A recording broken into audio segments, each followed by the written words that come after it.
అలా ఉంటే అప్పుడు ఆ మనిషి కనిపెట్టలేడు అని. అప్పుడు వెళ్ళి ఆ హృదయంలో ఉన్నారు.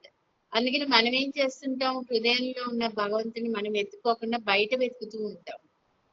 అందుకని మనకి లలిత సహస్రనామాల్లో వస్తుంది కదా, అంతర్ముఖ సమారాధ్య బహిర్ముఖ సుదుర్లభం. మన బహిర్ముఖంలో ఎంత వెతికినా కూడా దుర్లభం అన్నమాట, భగవంతుడిని కనిపెట్టడం. మరి ఎక్కడ వెతుక్కోవాలంటే అంతర్ముఖంలోకి వెళ్తే మన లోపల హృదయంలోనే భగవంతుడు ఉంటాడు. అది అది పరా ప్రత్యక్షితి రూప. చితి అంటే మన లోపల చిత్ మనస్సు, మన లోపల మనస్సుతోటి లోపలికి వెళ్ళి మనం చూస్తేనే ఆ పర మనకి అది గోచరం అవుతుంది అన్నమాట. తర్వాత వచ్చే లైన్ ఏంటది, మధ్యమ వైఖరి రూప పశ్యంతి పరదేవత మధ్యమ వైఖరి రూప భక్త మానస హంసిత. అయితే ఇక్కడ మనం చూసుకోవాల్సింది ఏంటంటే, ఇక్కడ నాలుగు రూపాలు ఉంటాయి అన్నమాట. ఒకటి ఏంటంటే పశ్యంతి మధ్యమ వైఖరి.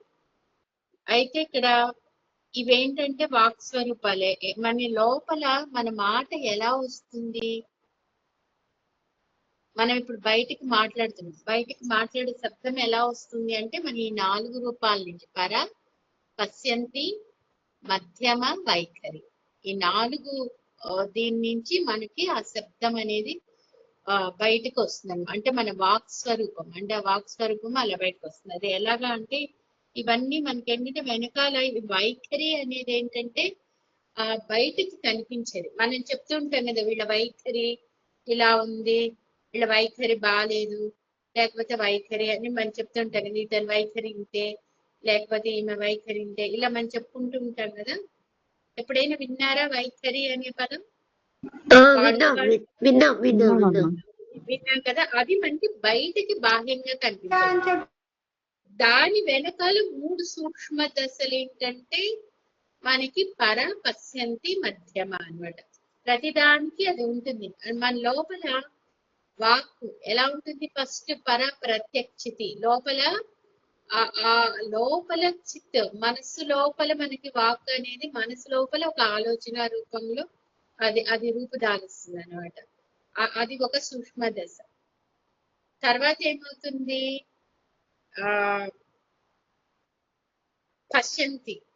పశ్యంతి అంటే అది కొంచెం లోపల, దానికి ఫస్ట్ మనకి అది ఒక బీజం లాగా లోపల ఉంటుంది అనమాట. అది మనం మాట్లాడాల్సి.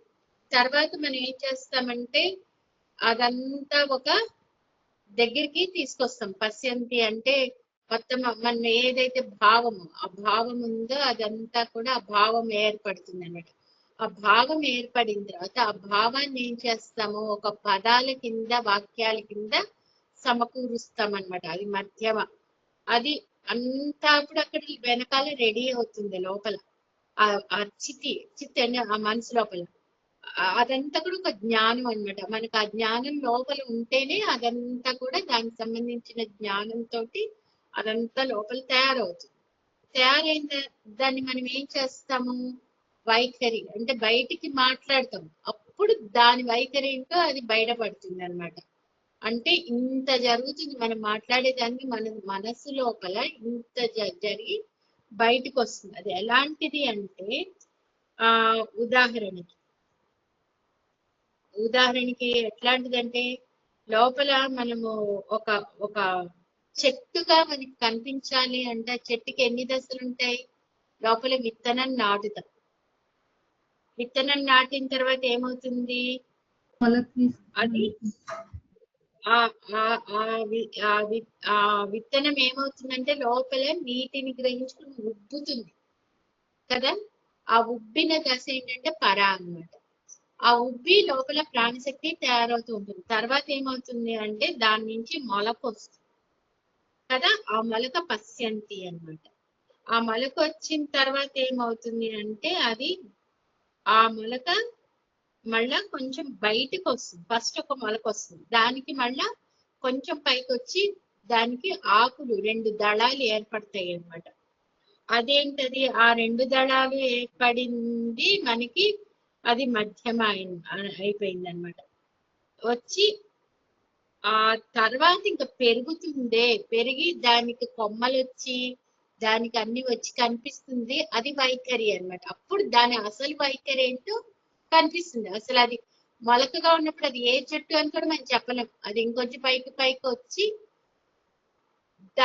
దానిదంతా బయటికి అది కనిపించినప్పుడు ఆహా ఇది ఫలానా చెట్టు ఫలానా మొక్క అని మనం చెప్పగలుగుతాం. అంటే దాని వైఖరి అప్పుడు బయటపడింది అన్నమాట. అలానే మనం మాట్లాడే వాక్ స్వరూపం కూడా ఈ 4 దశల్లో మనకి జరుగుతుంది అనమాట. చివరి అంటే ఆ వైఖరి, ఇప్పుడు మనం ఒక మనిషి యొక్క వైఖరి ఎలా చెప్తామంటే వాళ్ళు మాట్లాడే మాటల్ని బట్టే మనం చెప్తాం.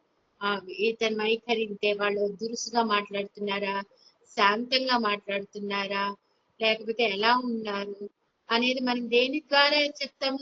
దాదాపుగా వాళ్ళు మాట్లాడే మాటల్ని బట్టే మనకి తెలుస్తుంది అనమాట.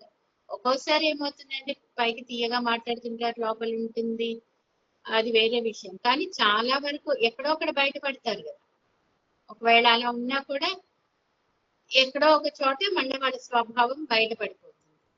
కానీ అది ఏంటంటే చాలా వరకు మనం దాని నుంచి ఆ వైఖరి, ఆ మధ్యమ వైఖరి రూప ఇన్ని మనకి ఉంటాయి అన్నమాట. అయితే మన మాటలన్నీ ఎలా ఉంటాయి అంటే ఎక్కడి నుంచి వస్తున్నాయో మనకి ఎప్పుడైనా మనం ఆలోచించామా? మన మాటలన్నీ ఎక్కడి నుంచి వస్తున్నాయి, ఎలా వస్తున్నాయి, ఎవరైనా చెప్పగలుగుతారా?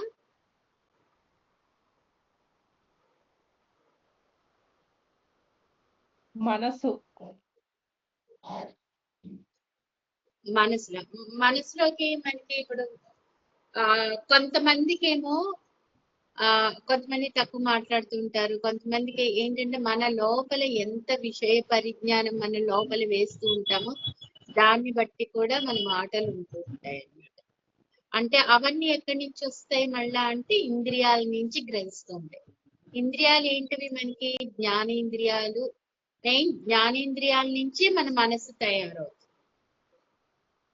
అన్నిటికీ మూలం జ్ఞానేంద్రియాలు. అంటే ఏంటవి? కన్ను, ముక్కు, చెవి, నాలుక, చర్మము. వీటికి ఎలాంటి అనుభూతులు వచ్చాయి అంటే కళ్ళు ఏంటి చూసాయి, ఏ దృశ్యాలు చూసాయో అది మన మనోఫలకంపై ఉండిపోతుంది కదా. దాని నుంచి మనకు ఒక ఆలోచన, ఒక భావము లోపల తయారవుతుంది. మనం విన్న దాని నుంచి అన్నమాట. మనం చెవులతోటి వింటాం, విన్న దాని నుంచి కూడా మనకి లోపల ఒక జ్ఞానం తయారవుతుంది. అలానే స్పర్శ, మనం ముట్టుకున్న దాని నుంచి కూడా మనకి మనకి ఏదైతే అనుభూతి వస్తుంది, ఇప్పుడు మనకి చల్లగాలి తగిలింది, ఇది చల్లగా ఉంది అని మన ఒంటికి హాయిగా అనిపించినప్పుడు అదొక అనుభూతి అన్నమాట. వేడిగా తగులుతూ ఉంటే అదొక అనుభూతి చర్మం ద్వారా వచ్చేది. అలానే తర్వాత వాసన, మనకి అనేక రకాల వాసనల నుంచి కూడా మనం ఇది ఇది ఇది అని మనం చెప్పగలం. ఎలా చెప్పగలం? పనస పండు ఒక వాసన వస్తే ఇది మనం కళ్ళు మూసుకునైనా చెప్పచ్చు, ఇదేదో పనస పండు వాసన లాగా ఉంది అని. అంటే అక్కడ ముక్కు ఆ వాసన గ్రహించి ఆ జ్ఞానాన్ని ఇస్తుంది. మామిడి పండు వాసన మనకి తెలిసిపోతుంది, మల్లెపూల వాసన, తర్వాత గులాబీ పూల వాసన, ఇలా మనకి అన్ని రకాల పూల వాసనలు, పళ్ళ వాసనలు, ఇంకేదైనా చెడ్డ వాసన, దుర్గంధాలు ఇవి వచ్చినప్పుడు ఈ వాసన గ్రహించి మనకి ఒక అనుభూతిని ఇస్తూ మనకి ఒక జ్ఞానాన్ని ఇస్తూ ఉంది కదా. అందుకని ఇవన్నీ జ్ఞానేంద్రియాలు అన్నమాట. వాటి ద్వారా మన మనసులో ఆలోచనలు, భావాలు ఇవన్నీ కూడా లోపల తయారవుతుంటాయి అన్నమాట. అవే మనకి బయటికి మాటల రూపంలో, శబ్ద రూపంలో వాటికి. మరి ఆ శబ్దాలు ఎక్కడెక్కడి నుంచి ఉంటాయంటే కంఠం నుంచి మనకి ఈ పైన ఉండే మనకి దాన్ని ఏమంటారంటే సంస్కృతంలో అది గుర్తు రావట్లే. ఇవి తర్వాత దంతాల నుంచి, నాలుక నుంచి, కంఠం నుంచి ఇలా వస్తాయి అన్నమాట. ఇక్కడంతా వాగ్దేవతలు ఉంటారు అనమాట, కంఠం నుంచి ఆ పైన వరకు. అట్లా మనము శబ్దాలు పలుకుతూ ఆ అక్షరాలని కూడగట్టుకుని ఆ లోపల ఇవన్నీ చేస్తే ఇవన్నీ మనకి ప్రత్యక్షతి రూప పశ్యంతి. ప్రత్యక్షతి అంటే లోపల ఆ జ్ఞానం అంతా కూడా లోపల తయారవుతూ ఉంటుంది ఆ మనసులో. చిత్ అంటే ఆ లోపల మనసు లోపల తయారవుతూ అదేమవుతుంది? ప్రత్యక్తతి రూప పశ్యంతి పరదేవత. ఆ పశ్యంతి అంటే లోపల ఒక దృశ్యం మనం చూస్తాం అన్నమాట. లోపల పశ్యంతి అంటే సంస్కృతంలో చూడ. ఆ దృశ్యాన్ని లోపల మనం ఏదైతే గ్రహించామో ఆ జ్ఞానాన్ని లోపల చూసి ఒక భావాన్ని తయారు చేసుకుంటాం. తర్వాత ఏమవుతుంది? మధ్యమ. మధ్యమ అంటే దానికి సంబంధించినంత కూడా పదాలు కూడగట్టుకుంటాం, వాక్యాలు తయారు చేసుకుంటాం. ఎక్కడ? మన మనసులోనే, చిత్తంలోనే. అది దాన్ని తయారు చేసుకుని ఏం చేస్తాం మనం? వైఖరి. వైఖరి అంటే బయటకి మనం ప్రదర్శిస్తాం అన్నమాట. ఇంకా ఇది జరుగుతుంది.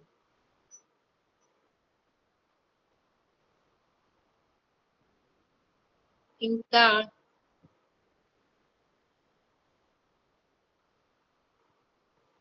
ఇది ఇది మధ్యమ వైఖరి రూప పశ్యంతి పరదేవత.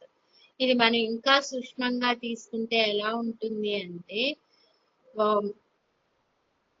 ఈ వాక్కు అనేది ఎలాంటిదంటే, ఈ వాక్కు అనేది ఒక నాదం. మీరు బాగా గమనిస్తే మన సంస్కృతం నుంచి వచ్చినవే కదా మన భారతీయ భాషలన్నీ. మనకి అందులో ప్రాణాక్షరాలు ఉంటాయి. మనకి ఇంగ్లీష్ లో అంత ఒత్తి పలకం, పైన తేలిపోతూ ఉంటుంది. ఎక్కడ ఒత్తులు అనేవి అసలు అందులో ఉండవు అనమాట. కానీ మనకి ఆ ఒత్తులే ప్రాణాక్షరాలు. వాటిని మనం మహాప్రాణాలు అంటాం. అవి ఎక్కడి నుంచి వస్తాయి? ఆ శబ్దం ఎక్కడి నుంచి వస్తుందంటే కింద నాభి దగ్గర నుంచి మొదలవుతుంది. ఆ శబ్దం ఎక్కడికి వెళ్తుంది అంటే మూలాధారం వరకు వెళ్తుంది అనమాట. అందుకని మనము శ్లోకాలు గాని స్తోత్రాలు గాని అవి చదివినా, లేకపోతే వర్ణమాల గట్టిగా మనం బాగా పలికినా కూడా అవి ఏంటంటే ఒక్కొక్క అక్షరము ఒక్కొక్క మంత్రం లాంటిది. అవి ఎక్కడికి వెళ్తాయి ఆ శబ్దము అంటే కింద, నాభి కింద ఉన్న మూలాధారం దగ్గర నుంచి అది ఆ పలికినప్పుడు అక్కడి నుంచి ఆ చైతన్యం అనేది అక్కడి నుంచి మొదలయ్యి మనకి సహస్రారం వరకు వెళ్తుంది అనమాట. అంటే విద్యుత్ ఎలాగా కరెంటు తీగలో ప్రవహిస్తూ ఉంటుందో, సన్నటి వైర్లో అది ప్రవహిస్తూ ఉంటుంది కదా విద్యుత్, అలానే మన లోపల చైతన్యం కూడా అలా ప్రవహిస్తుంది అనమాట. శబ్దానికి అంత శక్తి ఉంది. అంటే మనం మాట్లాడే మాటలకు కూడా అంత శక్తి ఉంది. కాబట్టి మనం ఏం చేయాలి అంటే ఎప్పుడు మన మాటని పరిశుద్ధంగా ఉంచుకో. కొంతమంది అంటుంటారు వాళ్ళకి వాక్ శుద్ధి ఉంది అని. లేదన్నా జరిగిపోతుంది అంటే మనం అనవసరమైన మాటలు మాట్లాడకుండా, అనవసరమైన తిట్లు తిట్టకుండా ఉన్నప్పుడు మన వాక్కుకి అంత శక్తి వస్తుంది. మనము ఊరికి మన వాక్కుని వృధా చేసుకుంటూ అలా ఉన్నప్పుడు దానికి అంత శక్తి ఉండదు. అంటే వెళ్తూ ఉంటుంది. అలా కాకుండా మనం వాక్కుని వృధా చేయకుండా దాన్ని ఒక భగవంతుడి లాగా, అందుకనే మనకి వాక్కుని కూడా సరస్వతి దేవితో పోల్చారు. అందుకే వాగ్దేవి. వాగ్దేవి అంటే సరస్వతి. వాణి అంటే వాక్కుని వాణి అంటాం. వాణి అంటే కూడా సరస్వతీదేవి. కాబట్టి అమ్మవారు అంటే మన భగవంతుడి మన వాక్కుని సరస్వతీదేవి తోటి ఇది చేసినప్పుడు, అంటే వాక్కు అంటే సరస్వతీదేవి. మరి మన నోట్లో ఎవరున్నట్టు? మన నోరు ఎవరికి నిలయం?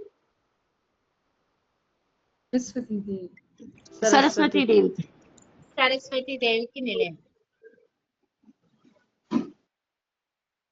వాగ్దేవతలంతా కూడా మనకి కంఠ నుంచి ఇక్కడ దాకా ఉంటారు అనమాట. ఆ వసిన్యాది వాగ్దేవతలు వాళ్ళే కదా లలిత సహస్రనామం చేసింది. అలా మన లోపల ఉంటుంది. కాబట్టి మన నోటిని ఎంత పరిశుభ్రంగా ఉంచుకోవాలి అంటే, ఇది నోరు సరస్వతీ దేవికి నిలయం. కాబట్టి మనం పొద్దున్నే నోటిని శుభ్రం చేసుకుంటాం, నాలుక దంతాలు నోటిని అంతా శుభ్రం చేసుకుంటాం.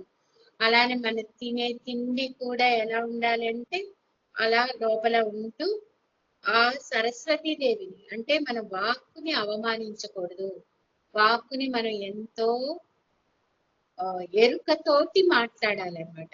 లేదు అంటే ఆ వాక్కు వృధా అయిపోతుంది. సరస్వతీదేవి అనుగ్రహం మనకు ఉంటుంది. ఇది చాలా జాగ్రత్తగా పెట్టుకోవాలి. ఎందుకంటే మనం చెప్తూ ఉంటారు ఎలా ఉండాలి అంటే ఎవరిని నొప్పి నొప్పించకుండా ఉండేటటువంటి మాటలు మాట్లాడాలి. అంత మృదువుగా మధురంగా ఉండేటట్టు చూసుకోవాలి మన మాటలు. అది ఎప్పుడు సాధ్యపడుతుంది? మరి మనకు కోపం వస్తూ ఉంటుంది, అరిచేస్తూ ఉంటాము పిల్లల మీద, ఇంకోళ్ళ మీద, అది వస్తూ ఉంటుంది. అందుకనే ఏంటంటే నిరంతరము ఏదో ఒక నామస్మరణ తీసుకుని శ్వాసతో పాటు లోపలికి బయటికి కదుపుతూ మనం చేస్తున్నప్పుడు ఏమవుతుంది, అహర్నిశలు అలా ఉన్నప్పుడు అది మన లోపల కంట్రోల్ చేస్తుంది అనమాట. మన మనస్సుని కంట్రోల్ చేస్తుంది. మన మనస్సు ఏమవుతుంది, ఇంద్రియాలకి లొంగిపోతూ ఉంటుంది. మన మనసు చెప్తూ ఉంటుంది అనమాట. మన మనసు ఏంటంటే ఇది చెయ్యి, అది చెయ్యి, ఏదన్నా ఒక చూడకూడని దృశ్యాలు చూసినప్పుడు ఇది చూడు, పర్లేదులే, లేకపోతే ఏదైనా మనం తినకూడనివి తినేటప్పుడు కూడా పర్లేదులే, నాలిక అది ఆ టేస్ట్ కి ఇది ఏమవుతుందంటే పర్లేదులే ఈ పూటకి తినేసేయి అంటుంది. అదేం చేస్తాము, డయాబెటీస్ ఉంది, స్వీట్ తినకూడదు, కానీ అది ఏమవుతుందంటే తినాలనిపిస్తుంది ఉన్నప్పుడు ఏమవుతుందంటే పర్లేదు ఒక్క పూటకి తిను, ఆ ఒక్క పూట ఏమైనా తర్వాత ఇంకో పూట కూడా మళ్ళా ఆ టెంప్టేషన్ అనమాట. ఇలా వస్తుంటాయి. లేదా వెయిట్ తగ్గాలి, కానీ జంక్ ఫుడ్స్ బయటికి అలవాటు పడితే పర్లేదులే ఈ ఒక్క పూటకి, అంటే మన మనస్సు ఏం చేస్తుందంటే పర్లేదులే చెయ్యి చెయ్యి అని చెప్తూ ఉంటుంది. కానీ అక్కడే మనకి ఉందన్నమాట, ఆ మనసుని లొంగదీయాలి. ఎలా లొంగ తీయాలి అంటే ఒక ఏనుగుని మావటివాడు ఏం చేస్తాడు, అంకుశం పెట్టి ఎప్పుడు పొడుస్తూ దాన్ని ట్రైనింగ్ చేస్తూ ఉంటాడు అనమాట. అలానే మన మనస్సుని కూడా ఏం చేయాలంటే ఎప్పుడు ఇది కాదు ఇది కాదని మనకి మనమే దాన్ని పొడుస్తూ దాన్ని వెనక్కి లాగుతుండాలి. అంటే ఒక గుర్రానికి కళ్ళెం వేసి ఎట్లా వెనక్కి లాగుతూ ఉంటారో మన మనస్సు కూడా అలా అదుపు తప్పిన గుర్రంలాగా ఉన్నప్పుడు దాన్ని మనం కళ్ళెం వేసి వెనక్కి లాగుతూ ఉండాలంటే డిసిప్లిన్ ఉండాలి. మనం డిసిప్లిన్ పెట్టేది అందుకు. చాలా మంది అంటారు కట్టుబాట్లు, ఆచారాలు, ఇవన్నీ ఎందుకు, ఇవన్నీ ఒక ట్రాష్, ఇవన్నీ మనం చేయకపోతే ఏమైంది, మనకి ధర్మాలు ఇవన్నీ ఎందుకు పెట్టారు ఈ కట్టుబాట్లు అంటే మన మనసుని అదుపులో పెట్టడానికి. ఒక డిసిప్లిన్ గా ఉంటే, ఒక క్రమశిక్షణతోటి మనం జీవించినప్పుడు ఏమవుతుందంటే ఈ ఇంద్రియాలన్నీ కూడా అదుపులోకి, మన మనస్సు మన కంట్రోల్లో ఉంటుంది. అప్పుడు మనం ఏంటంటే సత్యవంతంగా జీవించడం అంటే మనము ఎప్పుడు సత్యంలోనే జీవించడము. తర్వాత మనకి ధర్మాలన్నీ పెట్టారు. ఏంటవి, మనకి ఆ ధర్మాలన్నీ కూడా వేదాల్లో ఉన్నాయి, పురాణాల్లో ఉన్నాయి, ఇతిహాసాల్లో, వీటన్నింటిలో కూడా మనకి ధర్మం చెప్పబడింది. కరెక్ట్ ధర్మం అంటే మన రామాయణంలో బాగా మనకి ధర్మం, అందులో కొన్ని ఉంటాయి అన్నమాట. మన తల్లిదండ్రులను చూసుకోవడం, భార్యాభర్తల మధ్య రిలేషన్, పిల్లలతోటి, ఇవన్నీ కూడా మనకి ధర్మం. ధర్మం ప్రకారం మనం ధర్మం పట్టుకుంటే చాలు. మనం ఏ పూజ చేయకపోయినా ధర్మం పట్టుకుంటే చాలు. అందుకే మనకేం చెప్పారు, ధర్మ అర్థ కామ మోక్షం. మామూలుగా మనకేంటంటే ఇది చెప్పారనమాట, 3 వర్గాల త్రివర్గ నిలయ అని మనకు వస్తుంది అనమాట. మనకేంటంటే ధర్మ అర్థ కామ, ఆ కామ మోక్ష కలిపి అర్ధ కామ కలిపి ఒకటే కింద లెక్క చేశారనమాట. కానీ మనకి సంకల్పంలో చెప్పేటప్పుడు ఎలా వస్తుందంటే ధర్మ అర్థ కామ మోక్ష చతుర్విధ ఫలపురుషార్థ సిద్ధ్యత అని చెప్తారు. అంటే మనం ముందు ఏం చెప్పబడింది, ధర్మమే చెప్పబడింది, తర్వాత లాస్ట్ లో మోక్షం వచ్చింది. అంటే ధర్మం పట్టుకుంటే ధర్మం ప్రకారం అర్థం అంటే డబ్బుని ధర్మం ప్రకారం సంపాదించడం. కామం అంటే కోరికలు ధర్మబద్ధమైన కోరికలు ఉండాలి, వాటిని ధర్మబద్ధంగా తీర్చుకోవాలి. ప్రతిదీ ధర్మబద్ధంగా చేస్తే దానికి ఇది ఉండదు అనమాట. అట్లా చేసినప్పుడు మన మనసు చాలా కంట్రోల్లో. ఇది అనమాట, ఇది పరా ప్రత్యక్తి రూప పశ్యంతి పరదేవత. అప్పుడు ఏమవుతుంది, ఈ వాక్కునే మన మంత్రాల్లాగా ఇది చేసినప్పుడు అది ఏమవుతుంది అంటే అక్కడి నుంచి మనకి ఆ చైతన్యం మూలాధారం దగ్గర నుంచి, మూలాధారము, స్వాధిష్టానము, మణిపూరకము, తర్వాత అనాహతం దాకా వచ్చి, అనాహతం ఇక్కడ హృదయంలోకి వచ్చి అక్కడి నుంచి ఏమవుతుంది, కంఠస్థానంలోకి విశుద్ధి చక్రం అన్నమాట. అక్కడికి వచ్చి మనకి వాక్ రూపంలో అవి బయటకు పడుతూ ఈ చైతన్యం కింద నుంచి అన్ని చక్రాల్లోకి తిరుగుతూ మనల్ని ఏం చేస్తుందంటే శుద్ధి చేస్తుంది అన్నమాట. ఇంత ఉన్నాయి ఒక్కొక్క నామంలో మనకి, లలితా సహస్రనామంలో ఏ ఒక్క నామాన్ని పట్టుకున్నా కూడా అది మనల్ని మోక్షం వైపు తీసుకెళ్తుంది, అంటే మనల్ని ముక్తి మార్గంలోకి తీసుకెళ్తుంది. ఇక్కడ ముక్తి అంటే అందరు భయపడేట్టుగా మనం చనిపోయిన తర్వాత మన లోపల మన సినిమాల్లో చూపిస్తుంటారు, జ్యోతి వెళ్ళి భగవంతుడి విగ్రహంలో కలుస్తుంది. మామూలుగా ఇక్కడ ఏంటంటే జీవన్ముక్తి అంటే బతికి ఉండగానే మనము ముక్తి చెందడం అంటే మనం అన్నింటి నుంచి విడిపోవడం అన్నమాట. ఏంటి అన్నింటి నుంచి అంటే మన ఆలోచనల నుంచి వాటి నుంచి విడిపోవడం అన్నమాట. ఎప్పుడైతే మనము మనకేంటంటే ద్వంద్వాలు ఉంటాయి, రెండు ఉంటాయి, సుఖము దుఃఖము, అంటే ఒక పాజిటివ్ ఒకటి నెగిటివ్, సుఖము దుఃఖము అంటే ఒక పాజిటివ్ వెనకాల ఒక నెగిటివ్ వాళ్ళ వెనకాల ఇప్పుడు మనకు ఒక నెగిటివ్ అయింది అంటే ఎప్పుడు అందులోనే ఉండిపోతామని కాదు, దాని వెనకాల మళ్ళా మనకి ఒక పాజిటివ్ ఉంటుంది. చీకటి వెనకాల వెలుగు ఉంటుంది. చీకటి ఎప్పుడు అలానే ఉండిపోదు కదా, దాని వెనకాల వెలుగు ఉంటుంది. చీకటి వెలుగు తర్వాత సుఖము దుఃఖము, సంతోషము విచారం, ఇవన్నీ ఇలా ఉంటుంటాయి అన్నమాట. ఈ ద్వంద్వాలకి అతీతంగా వెళ్ళడం అన్నమాట. అంటే మనం వేటిని పట్టించుకున్నటువంటి ఒక స్థాయి, మానసిక స్థాయి, అంటే ఆ స్థాయికి మనం పైకి ఎదిగినప్పుడు మనకి ఏదైనా కష్టం వచ్చినా కూడా మనం బాధపడం, మనం దుఃఖపడం. కష్టం వచ్చినా కూడా అది కూడా మనం ఏం చేస్తామో ఒక ఛాలెంజింగ్ గా తీసుకుని దాన్ని కూడా మన విజయానికి ఒక మెట్టులాగా చేసుకుని ఎదుగుతూ ఉంటాం. అలాంటి స్థితి రావడమే ముక్తి మోక్షము. అంటే మనం ఏది పట్టించుకోని స్థితి, ద్వంద్వాలకి అతీతంగా అయిపోవడం అన్నమాట. అప్పుడు ఏంటి, మన సంతోషాన్ని ఎవరైనా లాక్కోగలరా? లాక్కోలేరు. ఎప్పుడు మనము ఏ స్థితిలో ఉన్నా కూడా ఆనంద స్థితిలో ఉందాం, అదే ముక్తి మోక్షం అన్నమాట. ఆ ఆనంద స్థితికి రావడం, పంచకోశాల్లో మనకి లాస్ట్ లో ఏముంటుంది, ఆనందమయ కోసం ఉంటుంది కదా. మనకి ఆధ్యాత్మికంగా ఎదగడం అంటే ఏంటి, ఈ ముక్తి పొందడమే, స్వేచ్ఛ అన్నమాట. అప్పుడు ఏమవుతుందంటే మన ఆత్మకి స్వేచ్ఛ, అంటే దేన్ని పట్టుకుని ఉండం, ఇలానే ఉండాలి అలానే ఉండాలి ఇది అనేది ఉండదు అనమాట. దాన్ని మనం ఏమంటామంటే అవధూత స్టేజ్ అంటాం అనమాట. అవధులు దాటిన ఇది అనమాట. అన్నింటినీ కూడా మనం దాటుకుని వచ్చిన ఒక స్టేజ్ అనమాట. అదే ముక్తి మోక్షము. అది మన అవి లలితా సహస్రనామంలో ఏది పట్టుకున్నా కూడా మనల్ని వాటికి తీసుకెళ్తుంది. దాన్ని మనం తురీయ అవస్థ అంటాం అనమాట. మనకి 3 అవస్థలు ఉంటాయి. ఆ 3 అవస్థలు దాటి 4వ అవస్థ తురీయ అవస్థ. మరి 3 అవస్థలు ఏంటవి, జాగ్రత్తావస్థ, స్వప్నావస్థ, సుషుప్తి. ఆ సుషుప్తి అంటే జాగ్రత్త అవస్థ అంటే మనం మేల్కోవడం. స్వప్నావస్థ ఎప్పుడు వస్తుంది, మనం పడుకున్నప్పుడు మనకి ఆ కళలు వస్తుంటే ఒక స్వప్నావస్థ. తర్వాత సుషుప్తి, గాఢ నిద్రలోకి వెళ్ళిపోతాం, మనకి ఏమి తెలియని ఒక కళలు ఉండవు, ఏముండదు. మనకి రాత్రిపూట గాఢ నిద్ర కొంచెం టైం పడుతుంది అనమాట. మిగతా అంతా ఏంటంటే మనకి కొన్ని కలత నిద్రలు వస్తుంది. గాఢ నిద్ర మనకు 1 గంట 2 గంటలో ఉంటుంది, అసలు ఏమి తెలియని స్థితి అన్నమాట. అది సుషుప్తి. ఈ 3 అవస్థలని దాటుకుని తురీయ అవస్థ ఉంటుంది అన్నమాట. అదే సమాధి స్థితి, కైవల్య స్థితి అంటాం. సమాధి స్థితిలో మనకి నిద్రలో తెలియకపోవడం వేరు, కానీ సమాధి స్థితిలో మనకి ఏంటంటే మన లోపల జ్ఞానము చైతన్యవంతంగా ఉంటుంది అనమాట. అది నిద్రపోతూ ఉండదు, లోపల ఆ చైతన్యవంతంగా ఉండి ఆ లోపల మనకి తెలుస్తూ ఉంటుంది.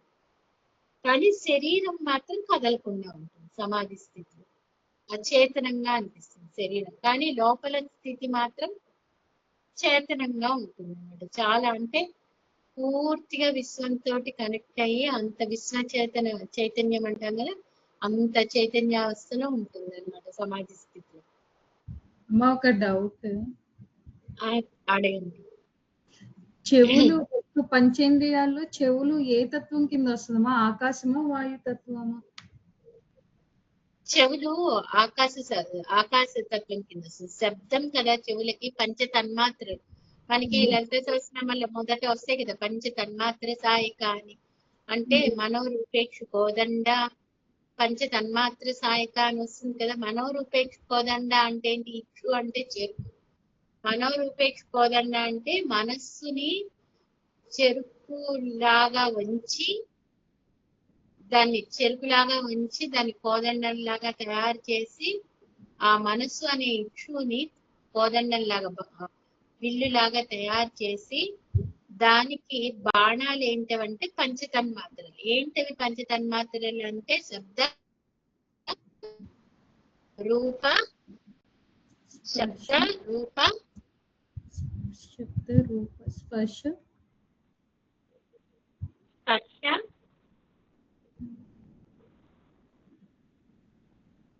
ఏంటవి? శబ్ద రూప స్పర్శ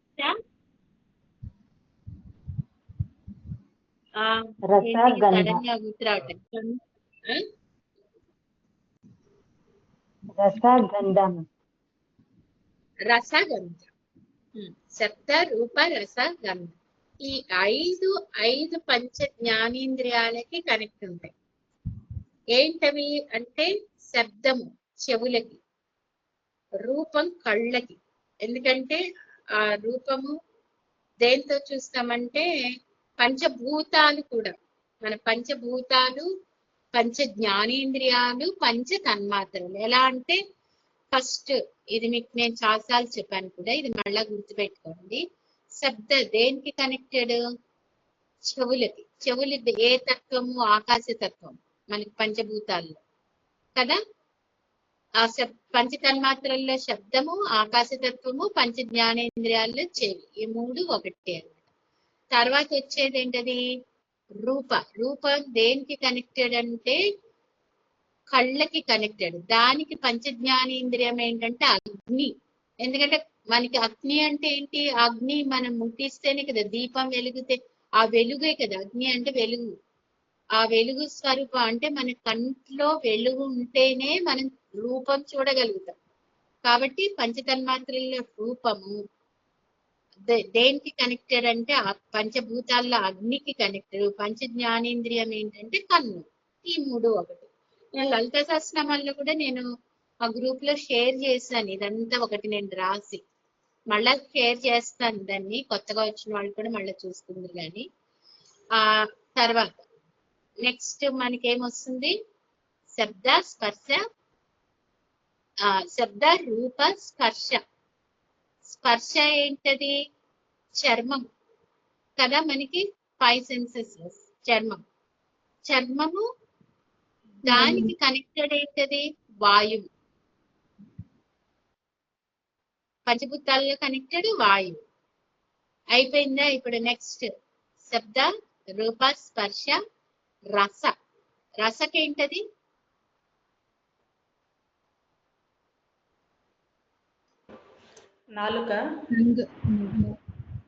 నాలుక. మనకి టేస్ట్ చూస్తుంది కదా, రుచి. అది ఎక్కడ ఉంటుంది? రసం లోపల లాలాజను ఊరుతూ మనకి ఆ టేస్ట్ తెలిసేటట్టు చేస్తుంది అనమాట. దీనికి పంచ జ్ఞానేంద్రియం ఏంటది? ఆ పంచ జ్ఞానేంద్రియం నాలుక, పంచభూతము జలము. అంటే లోపల ఎప్పుడు లాలాజలం ఊరుతూ ఉంటుంది కదా నాలిక మీద, అలా వస్తూ ఉంటుంది. నాలికకి తగులుతూ అలా ఉంటుంది కదా, అది జలం. నెక్స్ట్ ఎంత సైన్స్ ఉందో చూడండి ఇందులో. ఇది అసలు సైన్సే కదా. దీన్ని బట్టి మనకి మన లోపల రోగాలు కానీ అన్ని, మనం అసలు ఈ లలిత సహస్రనామాలు చదువుకుంటే అసలు దీనికి మించిన నాలెడ్జ్ ఇంకోటి లేదు. అన్ని దీంట్లో. తర్వాత ఏమొస్తుంది? ఇది ఒక మంచి, ఇది అడ్వాన్స్డ్ యోగ శాస్త్రము, తంత్రశాస్త్రం, మంత్రశాస్త్రము, వైద్య శాస్త్రము అన్ని దీంట్లోనే ఉన్నాయన్నమాట. ప్రతి దానికి సొల్యూషన్ కరెక్ట్ గా మనం పట్టుకోగలగాలి అంతే. దానికి మనకి అమ్మవారి అనుగ్రహం ఉంటేనే మనం వీటిని తెలుసుకోగలుగుతాము. అమ్మవారి అనుగ్రహం లేనిదే మనం ఇక్కడ కూర్చుని మనం తెలుసుకోలేము. ఇది మనం ఇక్కడ కూర్చున్నాము తెలుసుకుంటున్నాము అంటే అర్థం ఏంటి? మన మీద అమ్మవారి అనుగ్రహం బాగా దండిగా ఉంది అని అర్థం అన్నమాట. తర్వాత నెక్స్ట్ ఏంటది మనకి వాసన. వాసనకి ఏంటది? ముక్కు. పంచ జ్ఞానేంద్రియం ముక్కు. పంచభూతము పృథ్వీ మేడం. భూమి నుంచి మరి అన్ని రకాల చెట్లు పుడతాయి కదా, పళ్ళ చెట్లు, తర్వాత పూల చెట్లు, అవన్నిటికి వాసన ఉన్నాయా లేదా? మంచి వాసన, చెడు వాసన. మనం అంటాం గంధము, శబ్ద స్పర్శ రూప రసగంధాలు ఏంటవి? గంధము అంటే వాసన. మనం అంటాం కదా దుర్గంధము, సుగంధము అంటాం కదా. సుగంధం అంటే మంచి వాసన, దుర్గంధం అంటే చెడు వాసన. ఇవన్నీ భూమిలోంచే కదా వచ్చేది, భూమిలోంచి వస్తూ ఉంటాయి అన్నమాట. ఇవన్నీ మనకి ఇలా అన్నమాట. అంటే పంచేంద్రియాల్లో మనకి చెవి పని చేయకపోతే మాట రాదు, అంతే కదా? రాదు. ఇప్పుడు పంచేంద్రియాల నుండి మీరు చెప్పారు కదా మాట అనేది వస్తుంది అని, అవి మనసుకు చెప్పి అట్లా వస్తుంది అని. ఇప్పుడు అర్థం చేసుకోవాలి. శబ్దము ఆకాశతత్వం కదా. ఆకాశం ఏంటది? శూన్యం. శూన్యంలోంచి శబ్దం వస్తుంది మనకి. ఎవరున్నారు? బాపిరాజు గారు, మీరు సైన్స్ టీచర్ కదా, చెప్పండి. అంటే ఆకాశంలోంచి శబ్దం పుడుతుంది అని మనం ఇలా స్పిరిచువల్ దాంట్లో చదువుతాము. అయితే సైన్స్ లో చెప్పేది ఎలా వస్తుందంటే, మనకి పైన ఒక ఆవరణ ఉంటుంది భూమికి, ఆ ఆవరణ వరకు మాత్రమే ఈ శబ్దం వెళ్తుంది. తర్వాత అంతరిక్షంకి వెళ్ళిపోయినప్పుడు మళ్ళీ శబ్ద తరంగాలు ప్రయాణించవు. అది వాక్యూమ్, శూన్యం అంటాం అనమాట. సో ఈ ఆకాశం అనేది కూడా మన భూమి నుంచి ఒక పరిమితమైన, ఏదైనా ఏ గ్రహం అయినా కానీ పరిమితమైన హైట్ వరకు మాత్రం గాలి, ఈ అణువులు అన్నీ ఉంటాయి కదా, వాటి సపోర్ట్ తోటి ఈ శబ్దం అనేది ప్రసరిస్తూ ఉంటుంది. అది దాటిన తర్వాత ఏమవుతుందంటే ఇంకా అవేమీ లేనిది శూన్యం అనేది ఉంటుంది, వాక్యూమ్. అక్కడ ఇంకా ఈ శబ్దం కూడా ప్రయాణించదు అనమాట శూన్యంలో. అది సైన్స్ లో అలా చెప్తారమ్మా. అదే మనకి శబ్దం కూడా ఇప్పుడు మనకి ఆకాశంలోంచి వస్తాయంటే మన పిడుగు శబ్దాలు, ఉరుము శబ్దాలు, ఆకాశం అంటే శూన్యంలోంచి ప్రయాణం చేసి వస్తుంది కదా. అట్లా మనకి ఎక్కడెక్కడ స్పేసెస్ ఉంటాయో, అంటే మనకి చెవులలో కూడా స్పేస్ ఉంది, ఖాళీ ఉంటుంది. ఆ ఖాళీలోంచి మనం శబ్దం వింటాం. అలానే మనం మాట్లాడేటప్పుడు మన నోరు, ఇక్కడ కూడా మనకి ఖాళీ ఉంటుంది. మనకి ఫ్లూట్, మన ఫ్లూట్ ఉదాహరణకైతే మనం ఆ ఫ్లూట్ తీసుకున్నప్పుడు ఆ ఫ్లూట్ లో రంధ్రాలు ఉంటాయి కదా, వాటిల్లోంచి మనకి శబ్దం, మనం అది ప్లే చేసినప్పుడు మనకి వాటిల్లోంచి శబ్దాలు వస్తూ ఉంటాయి కదా. అలానే మన లోపల కూడా ఏంటంటే మనకి చెవులతోటి వింటాం, లేదా వాళ్ళ నోటి ఈ ఖాళీలోంచే మనకి మాట కూడా ప్రయాణం చేసి శబ్దం బయటకు వస్తుంది. అందుకని ఎవరికైనా నత్తి ఉన్నా, మాట స్పష్టత లేకపోయినా కూడా ఆకాశ ముద్ర కానీ శూన్య ముద్ర కానీ వేసినప్పుడు మనకి ఆ నత్తి తగ్గుతుంది అనమాట. అంటే ఎవరికైనా పుట్టుకతోటి ఆకాశతత్వం బ్యాలెన్సింగ్ లేకపోతే చెవిటి మూగా అయిపోతారనమాట. ఇవి మన చేతిలో కూడా ఇవి ఉంటాయని చెప్పారు కదమ్మా, పంచతత్వాలు. 5 వేళ్ళు 5 తత్వాలకి నమస్కారం చేసేటప్పుడు పంచ భూతాల సాక్షిగా నమస్కారం చూద్దాం. అది కూడా ఒకసారి చెప్పండి. వేస్తాం కదా పంచభూత ముద్రలు వేసినప్పుడు, ఇది అగ్ని, ఇది వాయువు, ఇది ఆకాశము, ఇది పృథ్వీ, ఇది జలం. అలానే ఇక్కడికి మన పంచభూతాలు అయ్యాయి కదా, అలానే నవగ్రహాలు కూడా మన చేతిలో ఉంటాయి. అందుకని మనం నమస్కారం చేసినప్పుడు, నమస్కారం ఎందుకు అంటే, నమస్కారం ఇలా చేసినప్పుడు ఇది మనకి హృదయం వైపు ఇలా చూపిస్తూ ఉంటుంది. అంటే హృదయపూర్వకంగా పంచభూతాలు నవగ్రహాల సాక్షిగా నన్ను నేను సమర్పించుకుంటున్నాను అని. ఇది వందనము. నమస్కారం అంటే వందనం కదా. నవవిధ భక్తుల్లో వందనం ఒకటి కదా. మనం ఏమి చేయకపోయినా ఒక దేవుడికి ఒక్క నమస్కారం చేస్తే మనల్ని మనం సమర్పించుకున్నట్టే వీటన్నిటి సాక్షిగా. అలానే మనం ఎదుటి వాళ్ళకి మనం ఒక నమస్కారం చేస్తున్నాము అంటే ఆ ఎదుటి వాళ్ళలో ఉన్న భగవతత్వానికి మనం భగవంతుడికి మనల్ని మనం సమర్పించుకుంటాం. అప్పుడు ఏమవుతుంది, ఒక పాజిటివ్నెస్ వస్తుంది. ఇంత మనకి ఇన్ని ఆలోచించి పెట్టారు, ఇన్ని ఉన్నాయి. పశ్యంతి పరదేవత మధ్యమ వైఖరి రూప భక్త మానస హంసిక.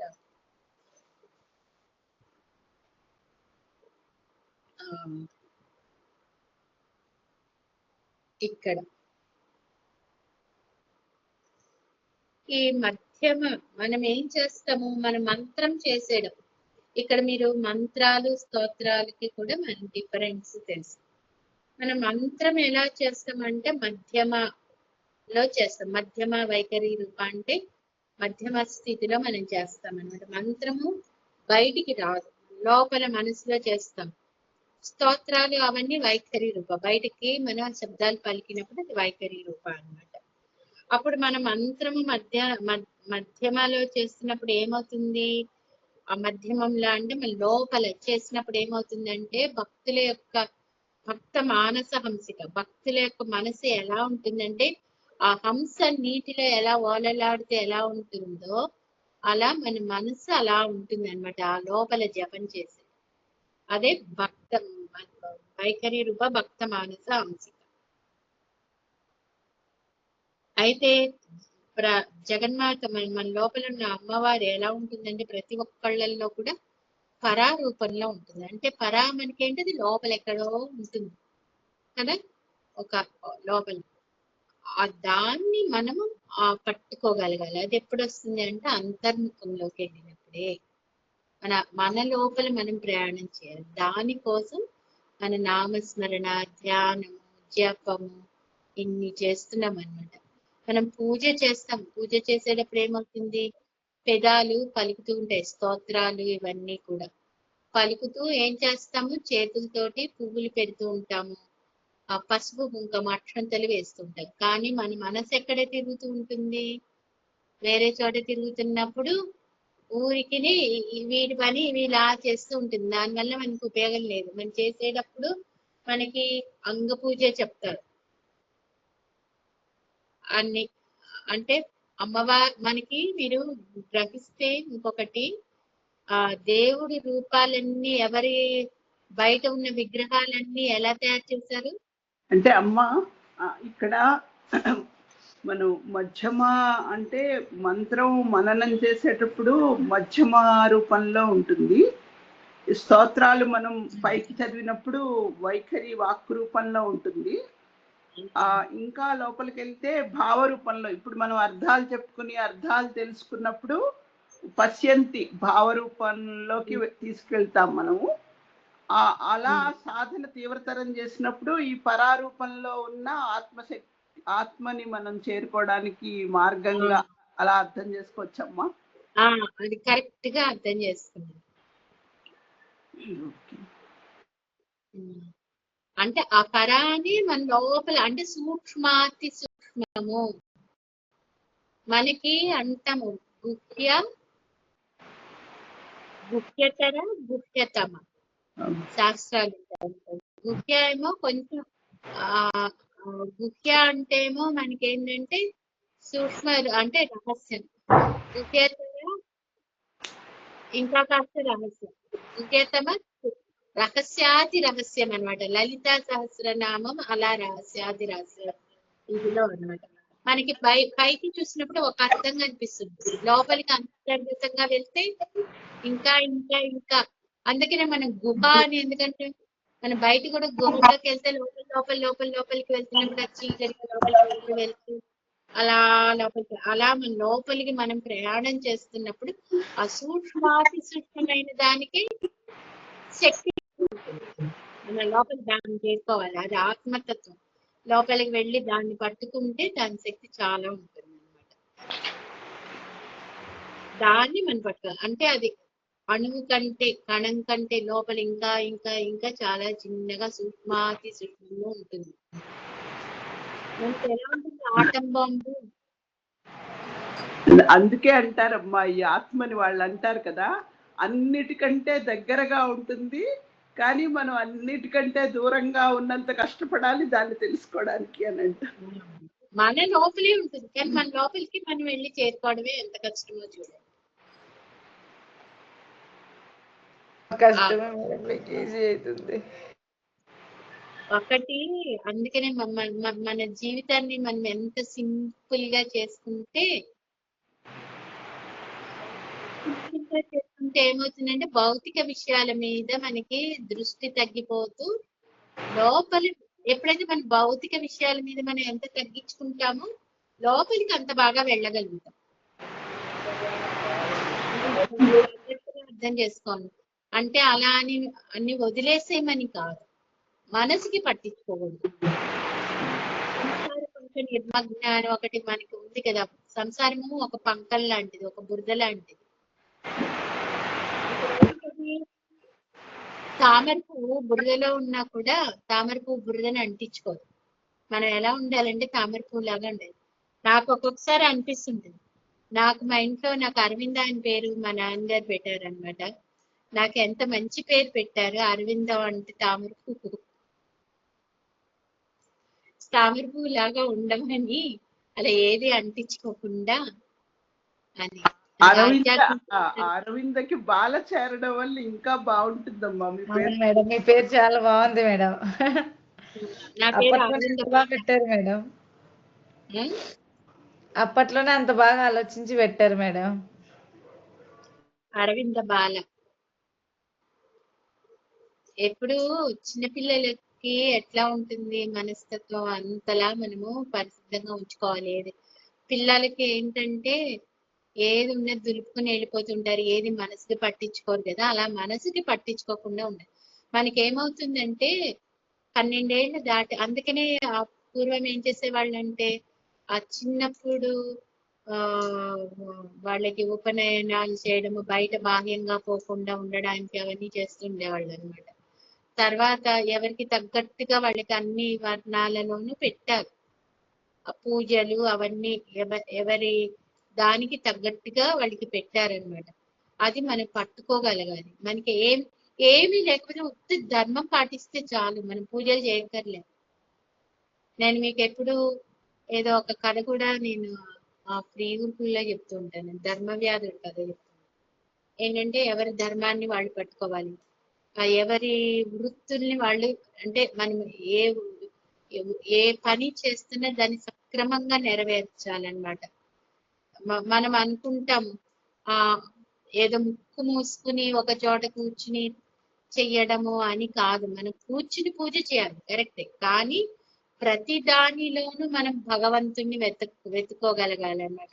అది నిజానికి మన సనాతనంలో ఉంది. ప్రతి ఒక్కళ్ళలో, ప్రతి జీవిలో, ప్రతి దానిలో కూడా మనం భగవంతుణ్ణి చూడగలగాలన్నమాట. అపరాజిత స్తోత్రం అదే కదమ్మా, యాదేవి సర్వభూతేషు వృత్తి రూపేణ సంస్థిత, అన్ని ఉంటాయి కదా. అన్ని ప్రతి దాంట్లోనూ కూడా మనం ఆ అమ్మవారిని చూడగలగాలన్నమాట, ప్రతి దానిలో. అప్పుడే ఏమవుతుంది అంటే మనకి వేరే సాధన అక్కర్లే, ఆ భావంతో మనం చేస్తూ ఉంటే చాలు. మన లలిత సహస్రనామాల్లో కూడా మనకి అదే చెప్పేది ఏంటంటే మీరు ఏ నామం పట్టుకోండి, అసలు అందులో సమస్తం ఉంటుంది, ఏ నామానికి అదే. అందుకని మన అందులో ఒక్క నామాన్ని పట్టుకుని నిరంతర నామస్మరణ లాగా చేస్తున్నా కూడా మనల్ని తీసుకెళ్ళిపోతుంది. స్తోత్రం అంతా చదవకపోయినా ఒక్క నామం పట్టుకుని దాన్ని నిరంతరం చేస్తూ ఉంటే కూడా మనల్ని అది తీసుకెళ్లాల్సిన చోటికి తీసుకెళ్ళిపోతుంది. అంత ఉంది. ఇది భక్త మానస హంసిక అంటే మన హంసిక జపం ఏంటది? హంస జపం అంటాం.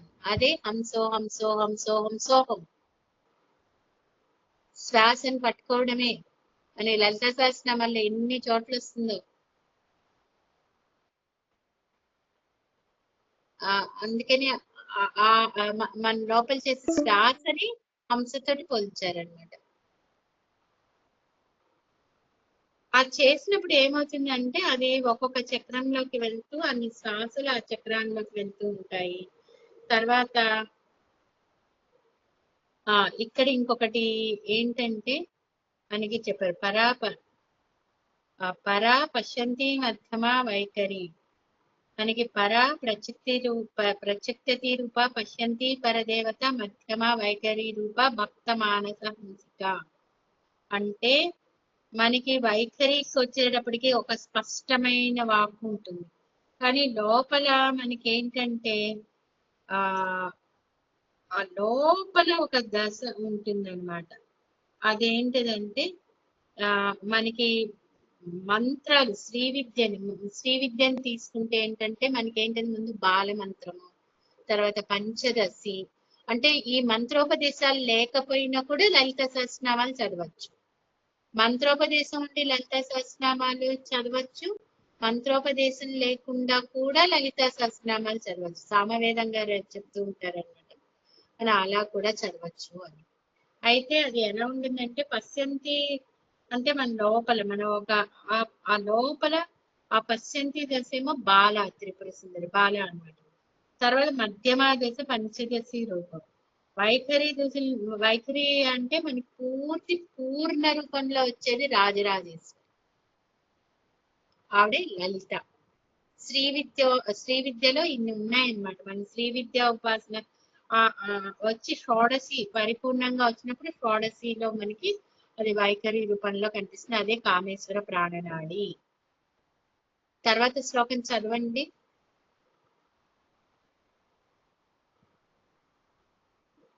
కామేశ్వర ప్రాణనాడి. కామేశ్వర ప్రాణనాడి కృతజ్ఞ కామపూజిత శృంగార సంపూర్ణ జయ జాలంధర స్థిత. ఈ రెండు పాదాలు అన్నమాట ఈ శ్లోకంలో. కామేశ్వర ప్రాణనాడి. ప్రాణనాడి అంటే మన లోపల ఎన్ని నాడులు ఉన్నాయి అంటే 72,000 నాడులు ఉన్నాయి. మళ్ళా అందులో ప్రధానమైన నాడులు 101. కానీ కొంతమంది ఏంటంటే 101 అంటారు, కొంతమంది 108 అంటారు. మనకేంటంటే ఇన్ని నాడులు ఉన్నాయన్నమాట. అందులో మనకి ప్రధానమైనవి ఒక 108 నాడులు తీసుకుంటే అందులో ప్రాణనాడి అనేది మన లోపల అది మెయిన్. అందులో ప్రాణం ప్రవహిస్తూ ఉండే నాడి అన్నమాట. అందులోంచి ప్రాణం ప్రవహించకపోతే మన లోపల ప్రాణం ఆగిపోతుంది. ఆ ప్రాణం ప్రవహిస్తుంది అని మనకి ఎలా తెలుస్తుందంటే మనకి. అందుకని మన శ్వాసను పట్టుకోవాలి. మనం ఏ నామం చేసినా, నామ జపం చేసినా, మంత్ర జపం చేసినా కూడా శ్వాసతో కలిపి చేయాలన్నమాట. అమ్మా ఇక్కడ ఈ 81వ శ్లోకంలో పరా ప్రత్యక్షితి రూప పశ్యంతి పరదేవత మధ్యమ వైఖరి రూప భక్త మానస హంసక అని అన్నప్పుడు ఈ 2 లైన్లు, మొదటి లైన్ ఏమో జ్ఞాన మార్గంలో ఆరాధించే సాధకులకి, రెండో లైన్లోనేమో భక్తితోటి మనసంతా మనం భక్తితోటి నింపుకున్న సాధకులకి రిప్రజెంట్ వాళ్ళ అమ్మని చేరే మార్గాల్ని తెలుసుకుంటున్నట్టుగా కూడా అనుకోవచ్చు కదా అమ్మ? అలా అనుకోవచ్చు. మనకి ఇంకొకటి కూడా చెప్పారు. ఇప్పుడు మీరంతా అది జ్ఞాన మార్గంలో వెళ్తూ పశ్యంతి అంటే మనం చూసేది, చూడడము, మన దృశ్యం, అది చూసినప్పుడు మనకి జ్ఞానం. మీరు లాస్ట్ క్లాస్ లో చెప్పారు కదమ్మా, ఈ అంతర్ముఖంగా చేసి ఆరాధన చేయడంలో పరదేవతని దర్శించగలగడం అనేది పశ్యంతి, పరదేవతని పశ్యంతి అనే మనం చూడగలగడం అనేది అంతర్ముఖంగా ఇంద్రియాలు చేయడం తోటి అంటే అది జ్ఞాన మార్గంగా అనుకోవచ్చేమో కదా? జ్ఞాన మార్గంగా అనుకోవచ్చు. అది ఒకటి ఏంటంటే మీరు ఇంకోటి భక్తి జ్ఞాన వైరాగ్యము అంటాం కదా. భక్తి జ్ఞాన వైరాగ్యం ఈ 3 ఒకదానికి అంటే మనం జ్ఞాన మార్గంలో ఉన్నప్పుడు మళ్ళా అది ఏం చేస్తుంది, వైరాగ్యం ఇస్తుంది అనమాట. ఇస్తూ ఆ భక్తి మార్గము, జ్ఞాన మార్గము, ఆ రెండు భక్తి జ్ఞానాలు ఎక్కడికి తీసుకెళ్తాయి అంటే వైరాగ్యంలో.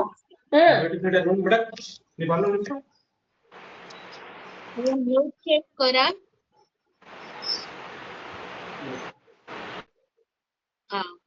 భక్తి జ్ఞాన వైరాగ్యాలు అంటాం కదా. ఇప్పుడు ఇందులో ఇవన్నీ ఒకదానికొకటి ఇదే. ఇప్పుడు ఏమవుతుందంటే ఆ జ్ఞానంలోంచి మన భక్తి ఎప్పుడంటే నాకు ఒక రూపం మీద, ఒక దేవత మీద మన భక్తి అన్నమాట. ఒక దాని మీద భక్తి అంటే ఇంకా అది తప్పితే మనకి ఇంకేమీ లేదు. అన్నింటిలో కూడా ఆ రూపాన్ని చూడగలగడం అన్నమాట. అన్నింటిలోనూ అదే రూపాన్ని. ఇప్పుడు మనం జగన్మాతను ఆరాధిస్తే అందరిలోనూ జగన్మాత రూపాన్ని మనం చూస్తాం అన్నమాట. అది భక్తి. భక్తి ఎలా ఏర్పడుతుంది అంటే చెప్పగలరా? భక్తి ఫస్ట్ మనకి మొదటి ఇదిలో మనకి భక్తి ఎలా ఏర్పడుతుంది అంటే ఒక విగ్రహ రూపం. మనకి లలిత సహస్రనామాల్లోనే వస్తుంది మూల విగ్రహ రూపం. అంటే ఒక ఇందాక నేను ఒక టాపిక్ మాట్లాడితే అది మళ్ళా కొంచెం పక్కకి వెళ్ళింది. ఏంటంటే మనకి గుళ్ళల్లో కానీ ఎక్కడైనా ఉండే ఫోటోల్లో కానీ ఉండే భగవత్ స్వరూపాలు ఏ ఆకారంలో ఉంటాయి?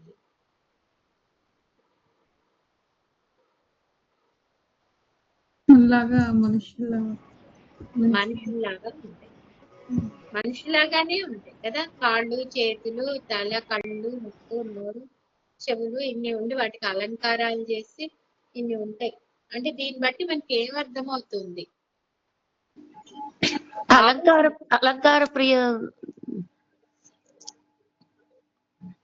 అలంకార ప్రియము. ఇంకా మనిషి ఆకారంలో పెట్టారు అంటే మన విష్ణుమూర్తి తీసుకున్నా, రాముడు తీసుకున్నా, కృష్ణుడు తీసుకున్నా, లేకపోతే మన అమ్మవార్లు లక్ష్మి, సరస్వతి ఇవన్నీ తీసుకున్నప్పుడేమో స్త్రీ రూపంలో కనిపిస్తూ ఉంటాయి.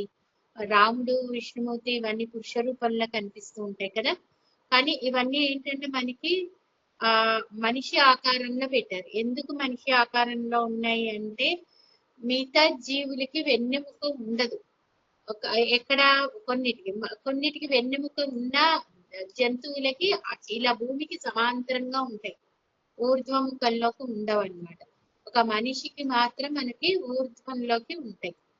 ఎందుకు అంటే ఇలా లోపల మనం ఊర్ధ్వలోకాలకి ప్రయాణించడానికి. అంటే మన సప్త చక్రాలు కూడా ఇలా వెన్నెముక నిటారుగా ఉండి ఆ సప్త చక్రాల్లోకి అలా వెళ్ళినప్పుడు ఏంటంటే మనకి ఆ ముక్తి మోక్షము వచ్చేది దాదాపు మనకి మనిషి జన్మలోనే అవకాశం ఎక్కువ.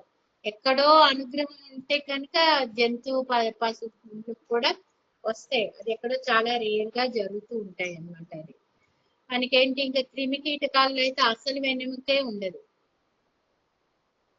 ఇలా మనం ఎన్నో జన్మలు మనం క్రిమి కీటకాల నుంచే వచ్చాం. అవన్నీ జన్మలు దాటుకుంటూ ఇంత మనిషి జన్మకు వచ్చామన్నమాట. అంటే భగవత్ స్వరూపాలన్నీ మనిషి రూపంలో మనం పెట్టినప్పుడు అక్కడ అర్థం చేసుకుంటే అంటే దాన్ని మనం సమన్వయం చేసుకోవాలన్నమాట. ఇంకోటి ఏంటంటే స్త్రీ రూపంలో ఉంటే మనం భగవతి అంటాము, పురుష రూపంలో అయితే భగవాన్ అని అంటాము. భగవంతుడు, భగవతి. మనకి స్త్రీలైనా పురుషులైనా కూడా మనం మోక్ష మార్గం వైపు వెళ్ళొచ్చు.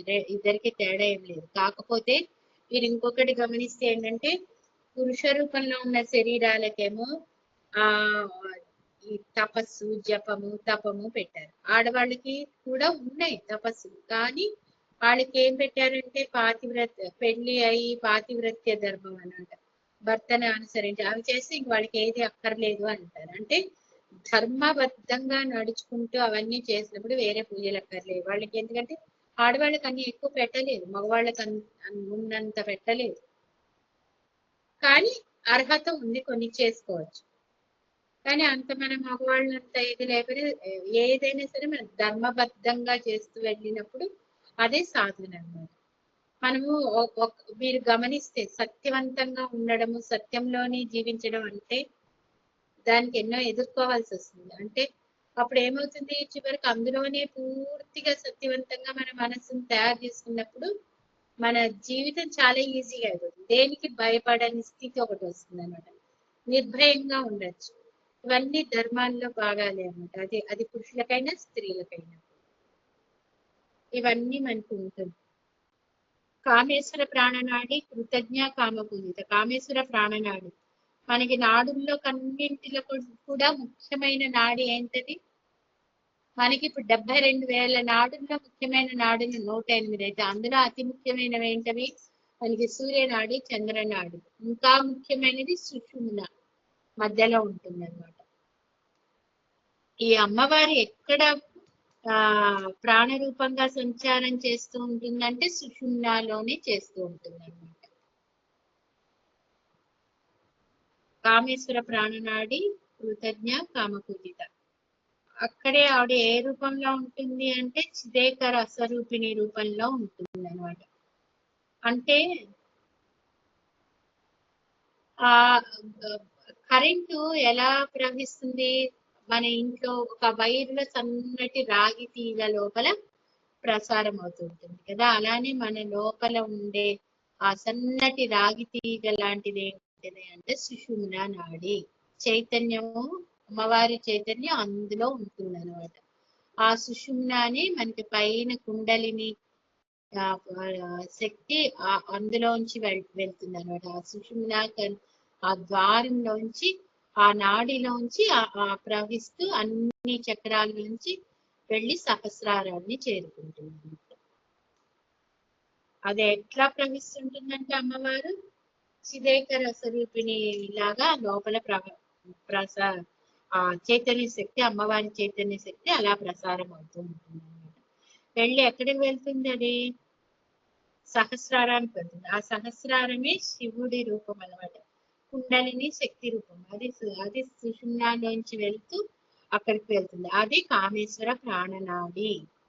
ఆ కామేశ్వర ప్రాణనాడిని ఆ సుషుమ్నాలో ఉండే ఆ కామేశ్వర అంటే అక్కడ శివుడు. కామేశ్వరి అంటే అమ్మవారు, కామేశ్వర అంటే శివుడు. ఈ కామేశ్వరి ఇక్కడ మన శరీరంలో ఏంటి అంటే లోపల కుండలిని శక్తి. కామేశ్వరుడేమో అక్కడ సహస్రారం దగ్గర. ఇక్కడి నుంచి అది కుండలిని కింద మూలాధారం దగ్గర నుంచి ప్రయాణం చేసి ఎక్కడికి వెళ్తుందంటే పైన ఉన్న సహస్రారంలోకి వెళ్ళి అక్కడ కలిసినప్పుడు అదే శివశక్తి ఐక్య రూపిణి. మనకి లలితా సహస్రనామాల చివరి వస్తుంది కదా శివశక్తి ఐక్య రూపిణి అంటే అది అక్కడ వెళ్ళి కలిసినప్పుడు అది శివశక్తి ఐక్య రూపిణి. అది కామేశ్వర ప్రాణనాడి అంటే ఆ సుషుమ్నాలోంచి వెళ్ళడం. అంటే సుషుమ్న నాడి అన్న కామేశ్వర ప్రాణనాడి అన్న ఒకటి అనుకోవచ్చమ్మా. ఆ కామేశ్వర ప్రాణనాడి అంటే ఆ కామేశ్వరుని చేరుకోవడానికి తోడ్పడి ఆ ప్రాణనాడి సుషుమ్నాడి. ఆ కామేశ్వరుణ్ణి చేరుకోవడానికి వెళ్ళే ప్రాణనాడు. ఆ కామేశ్వరుడు అంటే ఎవరంటే అక్కడ శివుడు. లలిత అమ్మవారి భర్త పేరు కామేశ్వరుడు. ఆ లలిత అమ్మవారే కిందనున్న కుండలిని శక్తి. ఆ కుండలిని ఎక్కడ ప్రవహిస్తోంది అంటే ఆ సుషుమ్న ప్రాణనాడిలో ప్రవహిస్తూ అది ఎక్కడికి వెళ్తోంది అంటే ఆ కామేశ్వరుడి దగ్గరికి వెళ్తుంది పైన సహస్రారంలో. అది మనం అర్థం చేసుకో. కామేశ్వర ప్రాణనాడి అంటే ఆ కామేశ్వరుని చేరుకోవడానికి ఉపయోగపడే ప్రాణనాడి అదే సుషుమ్న.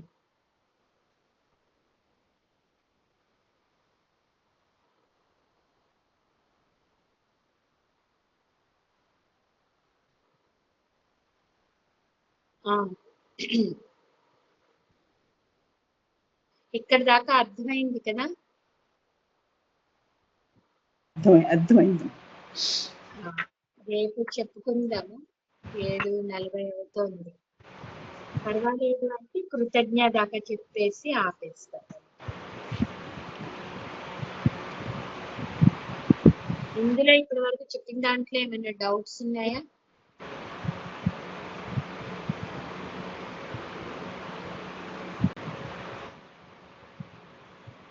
లేదమ్మా, డౌట్స్ లేవు. ఇంకా కృతజ్ఞ కామపూజిత. కృతజ్ఞ, కృత అంటే ఏంటిది? కృతము అంటాం, స్వయం కృతము అంటాము, కృతము అంటే కృత అంటే మనం చేసే పని. కృతజ్ఞ చేసే పనిని తెలుసుకోవడం. జ్ఞా అంటే తెలుసుకోవడం. మన జ్ఞానం అంటాం కదా, కృతజ్ఞ అంటే మనం చేసే పని అన్నమాట. ఇక్కడ మనం ఏం చేస్తాం,